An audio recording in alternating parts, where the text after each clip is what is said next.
Okay, good morning student. मैं आपको आज इकोनॉमिक्स स्टैटिस्टिक पढ़ाने जा रहा हूँ क्लास 11th के स्टूडेंट्स के लिए। दो बुक है आपके लिए, एक स्टैटिस्टिक इकोनॉमिक्स के होगी और एक माइक्रो इकोनॉमिक्स आपको पढ़नी होगी क्लास 11th में।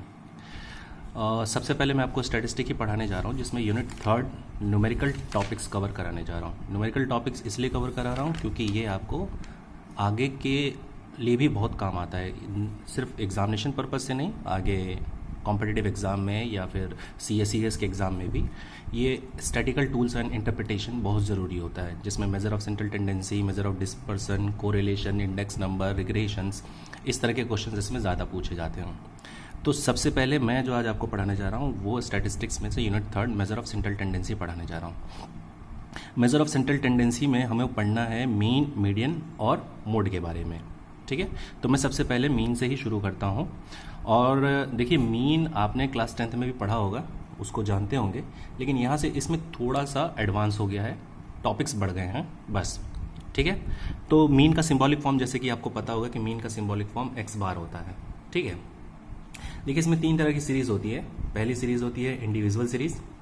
अब इसको समझने के लिए, इंडिविजुअल सीरीज़ को देखने के लिए आप इस तरह से देखते हैं कि जैसे 10, 20, 30, 40, 50, 60, 70 इस फॉर्म में है। ठीक है, 10, 20, 30, 40, 50, 60 एंड 70 के फॉर्म में है। इंडिविजुअल सीरीज़ में जो वैल्यू होती है वो अकेली होती है, इसी वजह से इसका नाम इंडिविजुअल सीरीज़ पड़ी हुई है। अभी बाद में देखेंगे कि इसको कैसे कैलकुलेट करते हैं, बट सबसे पहले आप अभी सीरीज़ को पहचानना सीखिए। तो ये इंडिविजुअल सीरीज़ की पहचान हो गई। दूसरी सीरीज़ जो होती है उसे हम कहते हैं डिस्क्रीट सीरीज़। डिस्क्रीट सीरीज़ की जो आइडेंटिफिकेशन होती है उसमें दो वेरिएबल्स दिए जाते हैं, जैसे x हो गया 10, 20, 30, 40, 50 एंड 60 एंड इसके साथ फ्रीक्वेंसी भी दी जाती है। Let's suppose 3, 2, 5, 9, 6, 2। ओके, जब आपको सीरीज इस टाइप में दिखें जिसमें x वेरिएबल भी हो और फ्रीक्वेंसी वेरिएबल भी हो, तो ये सीरीज कहलाती है डिस्क्रीट सीरीज। ठीक है, थर्ड सीरीज देखते हैं कॉन्टिन्यूस सीरीज, जिसमें क्लास इंटरवल होता है। ठीक है, क्लास इंटरवल ये कॉन्टिन्यूस इसलिए होता है क्योंकि कॉन्टिन्यूस पैटर्न पे होता है। एक एग्जांपल के तौर पर 0 to 10, 10 to 20, 20 to 30 and 30 to 40। इसके साथ इसकी फ्रीक्वेंसी भी होती है, जैसे 3, 2, 9, 5। ओके, ये पहचान होगी कॉन्टिन्यूस सीरीज की। अब सबकी ज़रूरत अलग अलग समय पे पड़ती है, अलग अलग चीज़ों के लिए। ठीक, इसको समझाने के लिए हम एक एग्जांपल लेते हैं कि इनके मेथड्स और फॉर्मूले कैसे होते हैं। ठीक, सबसे पहले मैं आपके सामने इंडिविजुअल सीरीज ही ले रहा हूँ। ठीक है, एक एग्जांपल के तौर पर लेट्स सपोज रखा मैंने 10, 20, 30, 40, 50, 60 एंड 70। देखिए ये एक इंडिविजुअल सीरीज़ हो गई है। ठीक है, अब इसको सॉल्व करने के हमारे पास 3 मेथड होते हैं। ठीक है, और मेथड ए जिसे हम कहते हैं डायरेक्ट मेथड, मेथड बी जिसे हम कहते हैं शॉर्टकट मेथड, और मेथड सी जिसे हम कहते हैं स्टेप डेविएशन मेथड। ओके, तो मैं सबसे पहले आपको डायरेक्ट मेथड से इस क्वेश्चन को करके दिखाता हूँ, फिर शॉर्टकट मेथड से यही क्वेश्चन सॉल्व करके देखेंगे और स्टेप डेविएशन से यही क्वेश्चन सॉल्व करके देखेंगे। एक बात रिमेंबर रखिए कि इन तीनों मेथड से आप किसी भी मेथड से सॉल्व करेंगे, आंसर जो होगा आपका हमेशा सेम आएगा, चाहे किसी भी मेथड से करें। ओके, तो मैं सबसे पहले आपको डायरेक्ट मेथड बताता हूँ।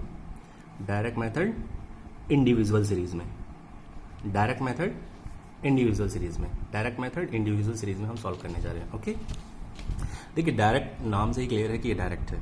इसमें आपको सीधे सीधे ये जो x वेरिएबल दिया हुआ है, इस x वेरिएबल को प्लस कर लेंगे। ओके, अब इसको आप जब प्लस करते हैं तो और कोशिश करिए कि डायरेक्टली आप यहीं से प्लस कर लें इसको। ठीक है, ऐसे ऐसे जोड़कर, और कैलकुलेशन इससे आपकी स्ट्रांग भी होगी अगर आप इस तरह से कैलकुलेट करेंगे। ठीक है, तो ये आप अगर इसको कैलकुलेट करेंगे 280। ओके, अब एक्स बार सिंबॉलिक फॉर्म होता है किसका? मीन का। मीन का सिंबॉलिक फॉर्म एक्स बार होता है। ओके, तो x bar equal to summation x. अभी समीशन एक्स क्या है? इसे सिग्मा एक्स भी कहते हैं, समीशन भी बोल सकते हैं, समीशन यानी सम किया हुआ इसका, यानी ये हो गया समीशन एक्स 280। हमने इसको जोड़कर 280 निकाला है। समीशन एक्स अपॉन आप यहाँ रखेंगे एन। ठीक, अब समीशन एक्स अपॉन एन का मतलब हुआ कि ये समीशन एक्स हम जोड़े तो हमारे पास 280 आ गया, और एन जो है यहाँ नंबर ऑफ टर्म्स है। नंबर ऑफ टर्म्स कितने? 1 2 3 4 5 6 7, तो नंबर ऑफ टर्म्स 7 रख दिया। ठीक, कितना काटेंगे? ये आ जाएगा हमारे पास, आप समझ ही रहे होंगे इसकी वैल्यू काटने के बाद। तो ये हो गया डायरेक्ट मेथड। इस तरह के कैसे भी क्वेश्चंस आएंगे ये डायरेक्ट फॉर्मूले के हिसाब से लग जाएगा। ठीक है, अब इसी का अगर हम निकालेंगे शॉर्टकट मेथड से, ठीक है, देखिएगा ध्यान से, ये मैं शॉर्टकट मेथड सॉल्व करने जा रहा हूँ सेम। अब देखिए शॉर्टकट मेथड से जब लगाएंगे हम,